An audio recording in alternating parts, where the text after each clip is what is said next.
Hello there. Before we get started on today's episode, I'd like to ask a short favor.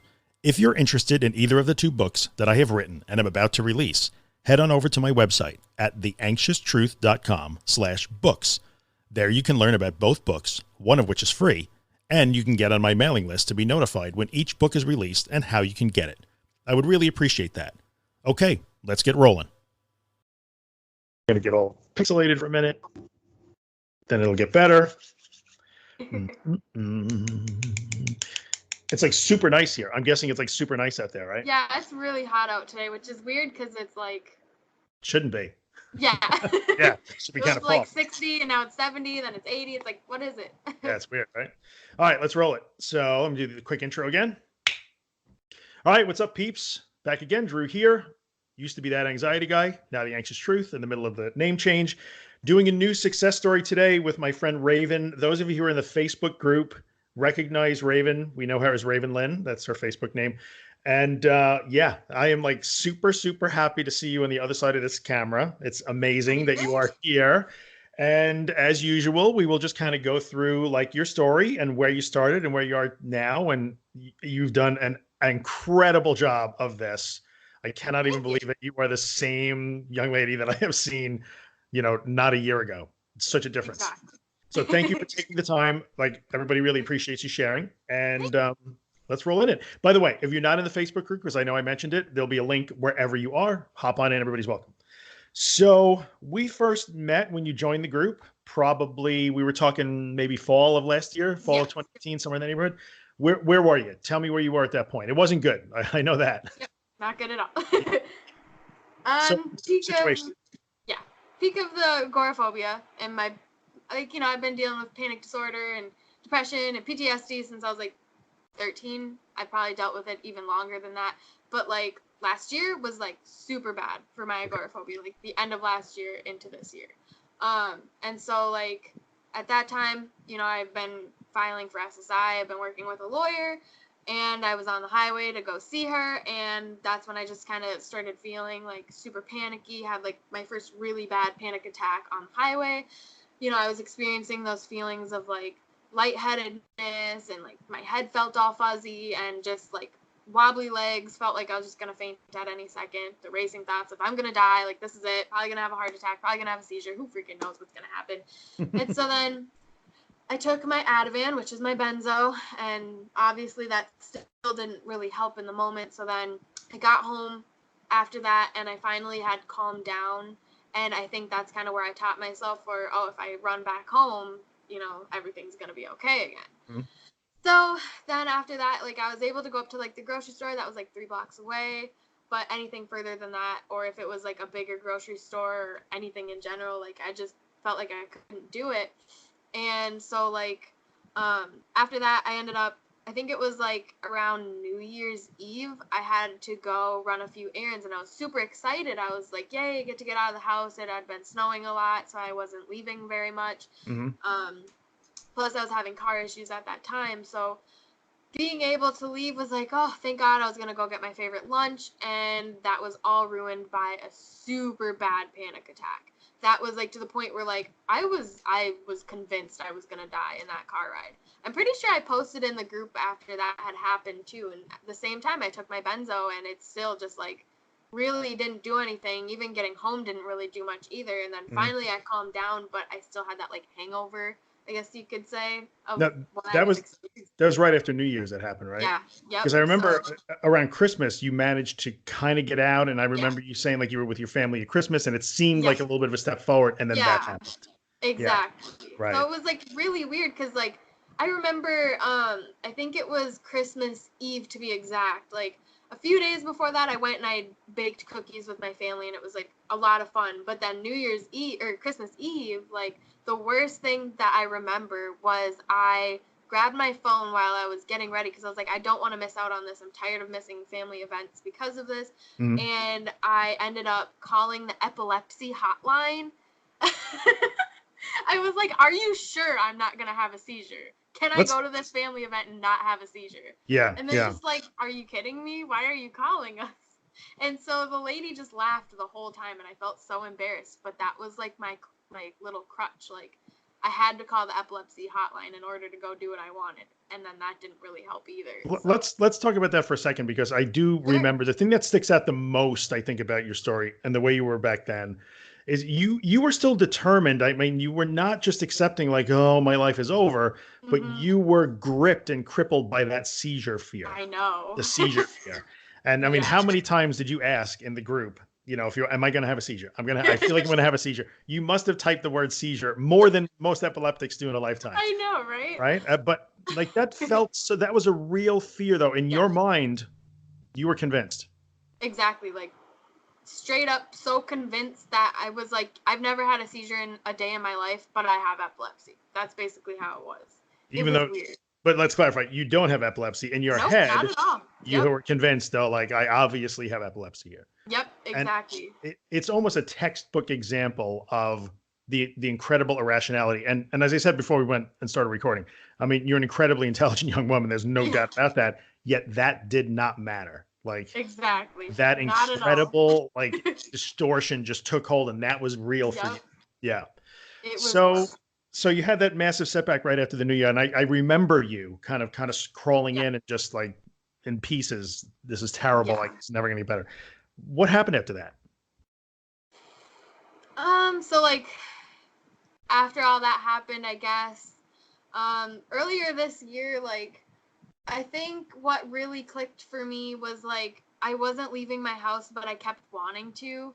And I was just so fed up with the fact that like I would only be able to walk down my driveway, then the alleyway, and that was it. I was like, I really want to go outside. Like being inside all the time is so boring. It's tiring. I need to go drop this off. I need to go do that. I need to go to this appointment. I couldn't get anything done because I was so like bedridden, like, and you know, it got to the point where I actually thought I had like fibromyalgia because I was in so much pain from being bedridden for weeks. And so like I think what was bothering me really bad too was like when I was with my fiance, his like family and his friends were like super against how I was, and we're just kind of like tearing me down, and we're like, she's not gonna get any better, like you're just wasting your time with her. And it was just everybody kind of attacking me, where it was just like, this isn't helping me.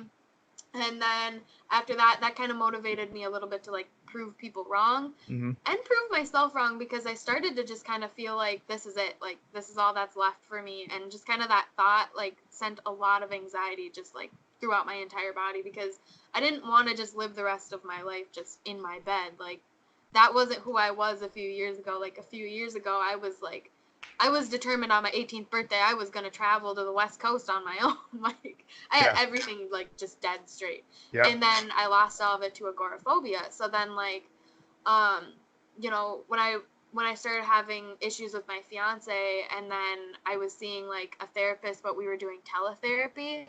So like that was really beneficial because I wasn't skipping any appointments. Like she helped me tremendously. And just like, I think a big key in like where things started to click for me was having a therapist that actually listened to me and like was super like determined to help me get back together, and wasn't like basically telling me like this is it or you need medication. It was like, you're in there, we're gonna get you out of there, like hold on. And then taking an approach with my PTSD, like apparently with PTSD, if it's not like worked on, it can also cause more problems like panic disorder, depression, whatever. Sure. And so they started to think that that was what happened to me, because when my trauma did happen, I didn't do anything about it. I just kind of like, they just were like, here's medication, you're fine, like you'll get over it, just take these pills. And so I was a 13-year-old when that had happened, and it just didn't do anything for me. It just kind of kept getting worse. But anyways, back to where I was. So I was seeing that therapist, and then a few months into the year, she started mentioning joining like an intensive outpatient program, because that's when my like intrusive thoughts started getting really bad. And it was like scaring me, and I was like, nothing's right. I don't know what's going on with me. I was like, I'm losing it. This is it. So she recommended that, but I ended up not doing it at first. I was just kind of like, I'm too scared. Like I had too many stomach problems. Yeah. Right. Like, too scared to actually go. Yeah. Exactly. I had excuses after excuses. It was my stomach pain, too much anxiety attacks. I was going to end up discharging myself. Like I just was like, no, I'm not going. Like, but you weren't you didn't want to not do the program. You were like, just like literally afraid Yeah. to go out of the house and Yes, go to exactly. the center. Right. Yep. So, It was like if I left the house, like I just wouldn't be worth it, because last time I did a program with that clinic, they discharged me after 2 weeks because my agoraphobia was bad then too, and I was just like calling. I was like, I'm gonna have a seizure today. I can't come in. Sorry. Like I just had it all planned out that I was gonna have a seizure. right. And so then it got brought up again by her, and she was just like, you should really, really try this. You kind of need the extra help right now. Having therapy for an hour 2 times a week wasn't going to be enough. And so I was like, okay. I was like, I need to get this together. And especially because I was having so many issues in my relationship with my fiance as well, like it just felt like everything was falling apart, and it was my fault, especially because he put the blame on me a lot of the time too. So it was like, I was like, this is all me. Like, if I don't fix this, nothing else is going to get fixed. So that was when I decided to go in. And the night before my intake, or like the assessment or whatever, my cat of like 21 years ended up dying. So I go into this assessment. I was like, I called my therapist that day. I was like, I don't think I'm even going to be able to go into this assessment. I was like, my cat died. I feel like crap. Like, I don't know what I'm going to do. So I go, I pulled myself together. I went, and I was a sobbing mess. I looked like crap, and I still went anyways.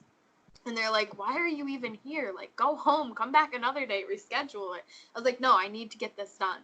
And so I sobbed in the office with the psychologist, and I was just like, I don't know what's wrong with me anymore. Like, and now I'm experiencing intrusive thoughts. I'm crazy. Like, I was like, I'm going to end up with psychosis or something. Like, it was just a whole bunch of different things. And like, after that, I started the outpatient program, which was like 4 days a week for like from like 1:30 to 4:30.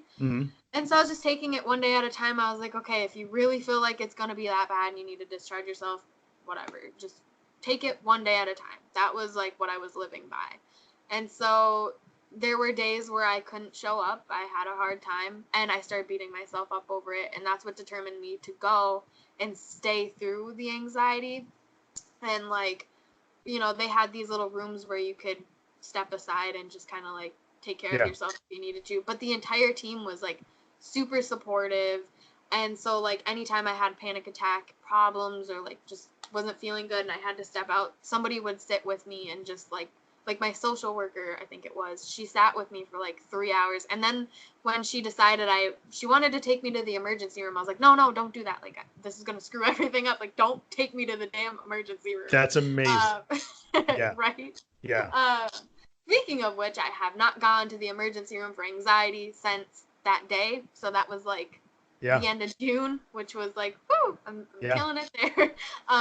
But yeah, so like she sat with me in the emergency room, and after she left, like she was like telling them, don't let her leave, like stay with her, make sure she gets treated.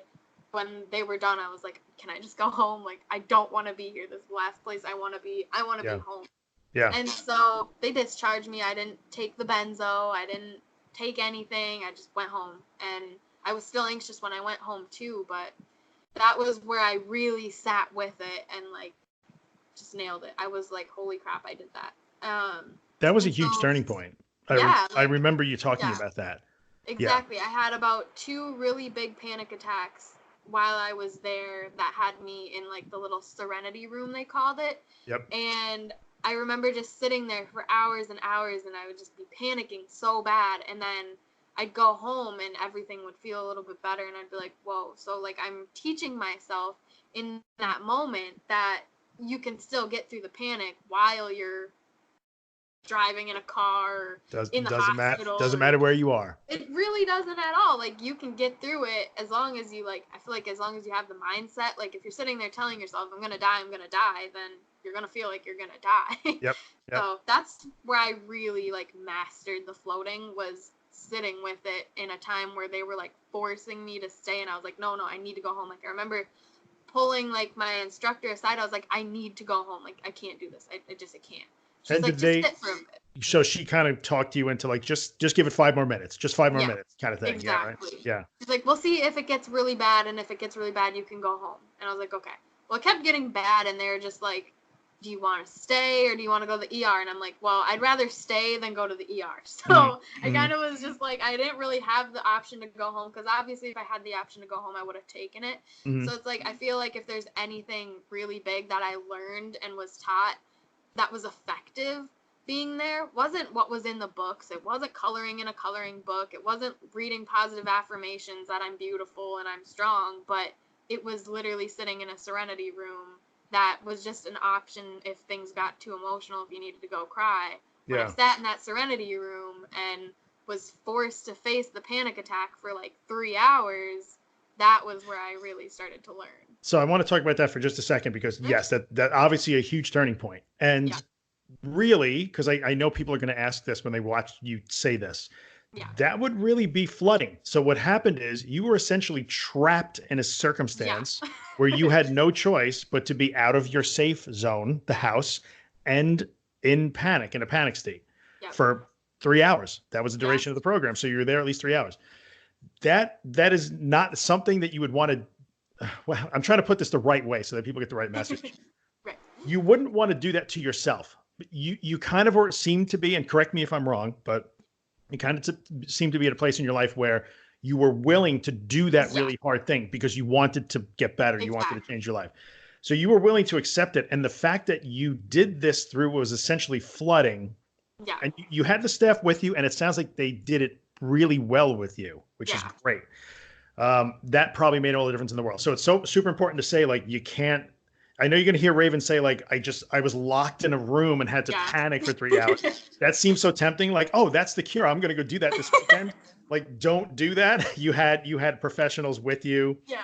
And you had taken a long road to get to the point where you were willing to accept that, you know. Exactly. Yeah. You could have insisted, no, you get me out of here right now. We're taking you to the hospital. You participated and said, no, I'm staying here. Exactly. Yeah. So I said, like, we needed to say that. Yeah. Yeah. But you feel like that was a big turning point, though. Yeah, it was where I really felt like I mastered, like, acceptance and floating. Like, because, you know, when I heard floating, I was like, I can't do it, Drew. Like, I can't do it. This is impossible. You're wrong. We had the conversation so many times, so many. This can't be. This can't be a thing. Yeah. Exactly. Like, I was just like, you know, other people can do it, but I can't. Like, I can't do it. It's not for me. Like, this isn't effective for me. This isn't it. Right. And then I did it, and I was like, holy shit. Well, that's a really good point. And we can talk about that for 30 seconds here. Like, you always thought you couldn't do it. I mean, you were very down on yourself. You figured there's no way this won't work for me. I have something different going. No one is ever ready to do it until they do it. So do you feel like, I guess I was ready because I did it. Like, only doing it tells you that you can do it. Exactly. Will never be ready in your head to say, okay, I'm ready to surrender to death, because in your head that's what you're doing, right? Exactly. You'll never get there until you actually do it, wind up okay, and say, oh yeah, okay, now I know what it is. Now I can do it. Exactly. Do you feel like that is what happened for you? Absolutely, because it was like I spent so many days where I would walk around the block and go to the grocery store and keep pushing, but it was like it still wasn't enough to get for me to master it. Like, I do it and I just still didn't feel that sense of accomplishment until that day I was sitting in that room and I was forced with it. It was like sitting in the room with it sitting across from me screaming, you're gonna die, you're gonna die, you're gonna die. Right. And I had to sit there and be like, no, I'm not. Like, it was like having a conversation with it in that room. And after that I was like, whoa. I was like, so that's what floating is. I was like, no way. Like, it was insane. So after that, that's when I started, like, I haven't really had big anxiety attacks since. And even if I have, like, I didn't call 911. I didn't sit there and, like, freak out, like, and say that I'm gonna die. Like, I just kind of sat with it. I was like, okay. Yeah. Sometimes I'd cry a little bit, but whatever. It's just astounding when you see it. And I've seen so many, but yet it's always still astounding. You are especially astounding. To see the smile on your face and just so relaxed, like, yeah, whatever, you know, yeah, I'm just gonna have a massive panic attack, whatever. Like, you were so the opposite of that only 10, 12 months ago, max. If that. Really. I think it didn't really turn for me until the end of June is when it started to, like, I really noticed it. Yeah. And then after I broke off my engagement, like, after that, like, boom, everything was so good. Like, getting out of the house, spending almost 10 hours a day on the road doing DoorDash with my best friend. Like, Yep. I was like, if I could do this, I could do anything. Like, Yeah. yeah, And suddenly now you're being productive. I remember you yeah, like coming into the group and wondering, like, give me things to do. I'm bored. You were starting to get to the point where like, I'm bored. I need yeah, things to do. exactly. So the cool thing that I think about your story when I watched it develop over time was you started changing the way you were doing it. You went to the inpatient program. You learned the lessons about panic there. Yeah, And then you seemed to get to the point where you understood I'm going to keep recovering, but I actually want to live also. yeah. Like, And I you don't want started to doing just sit in DoorDash. my room and color in a coloring book Right, every right, single day, listening to like podcasts about right, people right. who are traveling the world, and I'm sitting here in my room. Yeah, I want to do that someday as I color in a coloring book. Like, it just wasn't effective. For me, I have a super overactive like mind. Like, I have too much energy to be sitting in my room all Yeah. day expecting recovery to happen while I'm laying in bed. It's not And going to happen that even way. when you are engaged in recovery, I mean, I would think, and tell me, I'm gonna assume that you can tell me if I'm wrong. You started getting out of the house. You're doing DoorDash with your girlfriend. So I remember Yeah. posting the pictures, and you had this big smile on your face. You guys look like you're having a good time. Oh You know, yeah. you're working together, which was great. And so that helps your recovery, but it's not necessarily a recovery task. You're just Yeah. living. You're just doing Exactly. life, Just and doing and what life other people do. becomes recovery, right? So at Yep. some point. Exactly. Now you were probably on an accelerated time frame because you did a bunch of flooding and you jammed that acceptance Oh and yeah. like facing down the fear into a tiny Yep. little ball.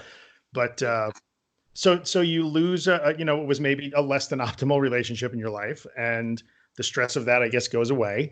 Hmm. And you've got this new outlook on what anxiety and panic is. You're not afraid of it anymore. So you didn't make it go away. You just stopped being afraid of it. It sounds like. Exactly. Like, Yeah. I had an issue a few weeks ago while door dashing on the highway where I started to get really panicky during rush hour, like dead stop traffic, and we're dropping off this order, which happened to end up being at a hospital, which Oh, was makes ironic. yeah.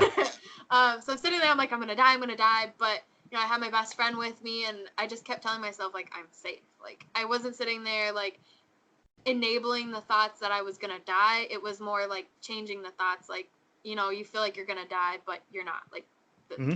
you're safe, you're fine, Yeah. you're okay. Yeah. And Yeah. so then we get to the hospital, and I sat in the parking lot before we go in, and I'm like, you know what, I might just need to sit in this parking lot for a while. Like, I just need to sit here. Like, I might need their services today. I don't know. This panic attack's feeling pretty bad. So then she's like, well, do you want to wait in the car while I go in? And I'm like, no, like, I want to keep doing this. Like, I want Hmm. to keep going. I don't want to stop because of this panic attack. So we go in, and then we walk out, and she's like, okay, well, do you want to sit for a little bit? I'm like, no, let's just go home. All Like, good. it's fine. Like, I was panicking, but I was like, it's fine. And then I was like, let's just keep going. She's like, well, let's just relax for a little bit. I'm like, but I want to keep going. I still feel panicky, and my body feels like crap, but let's keep going. But she's like, well, let's just relax for a little bit. So I went home, and I think this is the last time I've actually taken my benzo. I Hmm. felt really off, so I was just like, I just kind of need to relax for a second. Hmm. Took a nap, woke up, went right back to door dashing again, and it just Yeah. didn't faze me that much. Yeah. There's no retreat in you anymore. I can Exactly. say, yeah. So Which is like, nice. and I say this all the time. It's never how you feel. It's always how you react to how you feel. And your reaction to Exactly. how you feel is completely different now. Yeah. Completely. Yeah. The reaction is like a really big deal. Like, if you give it a negative reaction, then it's just going to keep building over time, and it's just going to get worse and worse. But the more that you start giving like more of a positive reaction, or just not a reaction A at all, neutral then reaction. Right. exactly, like, Yeah. just kind of take a normal approach to it. I feel like, I know that sounds hard because like It's when you're going through this, it's completely difficult. yep. But it just felt like to me, if I just kind of gave it that normal reaction and just, yeah, it just felt like it was, now where I am, it feels like it's a lot easier to do it. It does get easier over time. Yeah. And I think, what's great is that you did compress it in your special circumstance, but it also means that you haven't had a year and a half of practice. So that will Exactly. get better and better over time. And obviously it seems to already be Yes. getting better. Yeah. So that's good. Yeah. So at this point, what's going to come next? Like, I don't want to go too much longer. We try and keep it about a half hour. But so now you've made these giant strides. Like, what's on the horizon? What's going to happen next? I'm hoping, okay, so my parents are burlesque dancers, and my mom just started No. traveling out of state for it. which is That is really incredibly cool. interesting. I know. Who knew? Right? So November they have a show in, I think it's Kent, Ohio. So it's like a 15-hour drive, and I really want to go with. I'm like super tempted. I'm like, I'm gonna do it. Only thing is I have to come up with the money to like have a hotel room. I get So it. it's a little iffy, but I'm like, I want to do it. Like even if I'm not like actually gonna like do the trip, like if something came up financially where I couldn't go, Right. even just planning to do these things, like Mhm. it just feels so good. I get so excited. I'm like, I can actually do this. I can even sit here and plan it without feeling those negative emotions of like, Right. I can't do it. So, So it's not um, about like, well, I might not be able to do it. It could be yeah, practical things that will keep you from doing it, money or schedule or exactly. whatever. Yeah, yeah. Exactly. And I can even practice over time. I could go on a little 2-hour like car ride up north or something, do Yeah. something fun Yep. like that. Like I could build the exposure therapy up if I really needed to, but it's just like it feels so good to be able to say like I want to do this rather than I want to do this but I don't think I can do it. I don't think I'm going to ever be able to ever again. Now I'm at the place where I'm like I want to go here, then next there, and just keep planning it over and over. And like I know we have like a every year we go to Vegas, like it's like a once a year trip thing. Mhm. And I think next year we're going in June, and I'm like I want to make it this time. I want to go. Do you have any doubt that you're going to be there? I mean, mm, okay, I, that's honest. I, I want to go, but I'm still a little like just a little nervous because that one's more of like a I think we're on the road for like 24 hours, but we Mhm. stop in like a state, sleep overnight, and then go. Yeah, So I'm like that one might be a little tricky, but if I could do the Ohio one, I could definitely do that one. So yeah, yeah. I'm not thinking. I'm trying to not think too ahead of myself because like I don't want to screw it up, but at the same time You I'm like won't. I want to do it. I'm like Yeah, you won't. go. And I'll tell you what's going to wind up happening. Like if you don't even have to do the 15 hours, if you did a Yeah, 3 or 4 hour overnight thing, you're exactly. done. You'll be fine. You'll be in Vegas. Exactly. If I Yeah, could sit on the road door dashing for 10 hours, there's even if no it's in the difference. same city, like Yeah, I could there's no still go. difference. Yeah, So and that's so I kind of what that's I'm a living. that's a super important point. Like that 10 hours out on the road, it Exactly. didn't matter how far away you went. Exactly. It makes you want to jump in the car and go 15 hours to Ohio. So there you It go. really does. I'm Yeah, like, yeah, it's so great. It's and so then great. next year I'm gonna be in another country. Like I'm just sitting here, like Yeah, that's what I want to do. Like yeah, even if it doesn't happen, like just because of like finances or something, I'm just sitting yeah. here like I want to do that. Yeah, and So you will. And like you actually can see that you can and you have confidence and you're smiling exactly, and like there's a future in front of you. So I exactly. I couldn't be more happy for you. This is so awesome. Yeah, me too. Like Yeah. it's a big deal just like thinking of where I was like even just a few months ago to where I am now, but it also took a lot of weeding out a lot of negative things like and realizing that it's just not all my fault. Like, you know, there were so many big drastic changes that I had to make for my life and you know, I did it for me. I didn't do it for anybody else. I did it just for me. Like I had to stay super dedicated and committed to it rather than just be like okay, I'm gonna do it. Like if you Yeah. just have that mindset, you're gonna go into it and you're not gonna see a recovery like this. If you go and you're like, this is gonna suck, but I need to do it, like you have to want it for yourself. And once you go and you do it and you start like, and it's not like an easy thing. It's not coloring in a coloring book every day, and it's not smiles and giggles every day as you're sitting in this room talking about your traumas and like your Yeah. experiences with panic and agoraphobia and health anxiety and depression, whatever. Like it's sitting there through the tears and blood and sweat and just like not wanting to be there but still showing up anyways, doing the work, going home, taking a 4-hour nap because you're so drained, waking up and doing it again for 6 weeks. And that was just for the program in general. I've been at this since I was 13 years old, and then I stepped foot in a psychiatrist's office and they're like, "You're stable." I'm like, "I'm sorry, what is that?" Right. Right. I was Wait, like, what? "What is Huh? stable?"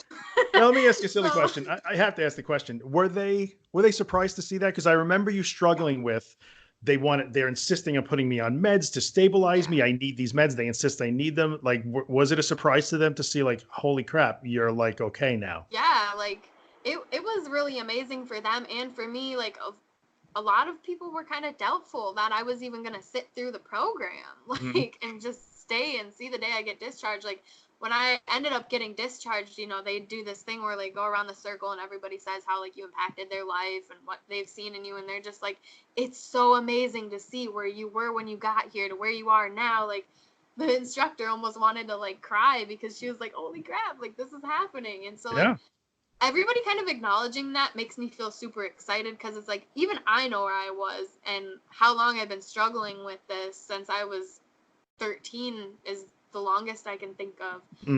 I've gone through this and I haven't really seen a stable day. Like anytime I wanted to be considered stable, doctors were like, you're not going to get stable unless you take an SSRI. And I'm just like, well, I don't want to take that because it makes me feel worse. So there you go. So I remember a few months ago, it was like earlier this year, I was messaging my primary care doctor and I was like, I'm going to have a seizure. This is it. You know, these medications aren't helping me. I don't know what to do. So he was like, he told me something about how I wasn't going to fix my brain chemistry or train my brain unless I take a medication, like an antidepressant. Really? And I was just kind of like, I was like, you know what? Sorry. That's like, what that gets. Sorry. $200,000 in 4 years of medical school. You get this. Exactly. So I turn around and I'm like, sure, okay. And now here I am. And I just kind of, I almost want to set up an appointment to go in to see him and just kind of, give him the middle finger. Like, look at me now. Yeah. How you like me now? I get it. You know, and I'm being facetious and funny to a certain extent, but I think what you did is astounding, and what you have ahead of you is astounding. I just want to mention one more thing, so we don't go too long. You did mention the PTSD thing, and I understand that when you were in that outpatient, you know, inpatient, I guess would be, when you're in the inpatient program every day for 6 weeks, I know it was focused on that. It was kind of a PTSD, a trauma resolution program, right? So you say, well, you didn't really get anything out of the affirmations and stuff. It was the process of being forced to confront the fear. So the biggest leap forward was that mechanical nuts and bolts thing of face the fear, learn not to be afraid. Exactly. But the trauma is important. I always try and acknowledge that. What happened to you is real, and you did learn that you had to deal with it in some way. So I assume that there was at least some of that you have worked through in a productive way, and maybe still will continue for some time, right? That's part of this. It wasn't just sitting in a panic. Like you also had to do some other work. There was definitely a lot of things. And you don't have to be detailed about it. It's okay. But we always just try and acknowledge that it's not just about floating through panic in every case. Right. It's a lot of work. Like, you know, you see in the group, like, you know, float through it, accept it, whatever. It's not as simple as just hearing it and then going and doing it. Like, it takes a lot of work, a lot of practice to do it. Because, like, you know, that when I would hear you say that in the group, I would just think like, well, I can't do this tomorrow. Like, I can't be cured tomorrow. It doesn't work that way. No, it don't work that way. Exactly. And I think a lot of people, they hear that, they see what you have to say, because I think you have like a tough love approach. So then when people hear what you have to say, because I know for me personally, I got like intimidated. I was like, I have to do this tomorrow. If I don't do it tomorrow, Drew's going to be pissed at me. That was like my wake up no. Oh, no. So it's like, not true. I feel like maybe people, they see that and then they see how other people are doing and they think like, well, I can't do that, because they just see what's going on in the group. They don't see it in an outside perspective, what we're all doing, what you're actually doing. Yeah, like we can all post a video of us driving in our car, but it's so much more than that. Like, it is.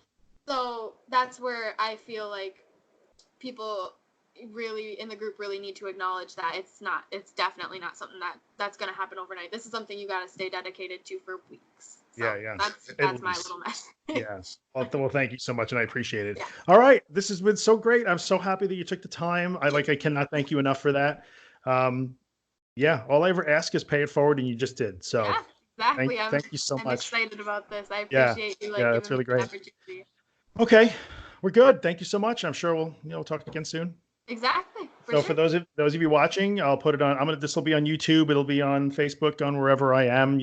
So it's thatanxietyguy.com or theanxioustruth.com. Will both get you to the same place. I'm gonna have to make that work now when we get done. So before I put up the video, and we're good to go. So thank you very much. And by the way, if people have questions, maybe the Facebook group, if they want to ask you questions, would that be the best place? So follow the link, join the group, and you can comment on the video there, and Raven will be hanging around, tag or whatever. Always. Thank you very much. I appreciate it. All right, guys. No Yep. Right. See you on the next one. I will stop the record.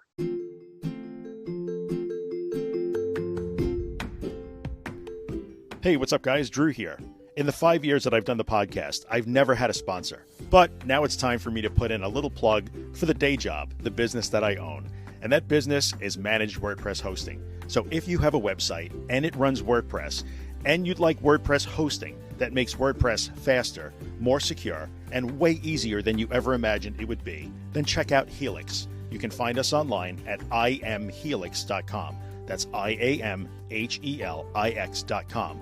We took a long time to build Helix. I'm super proud of it. It works spectacularly. We take really good care of our customers, and I promise we would take really good care of you too. So if you're in the market for WordPress hosting that will blow your mind, check out Helix. I would appreciate the consideration. I thank you for coming by and listening, and I'll see you the next time.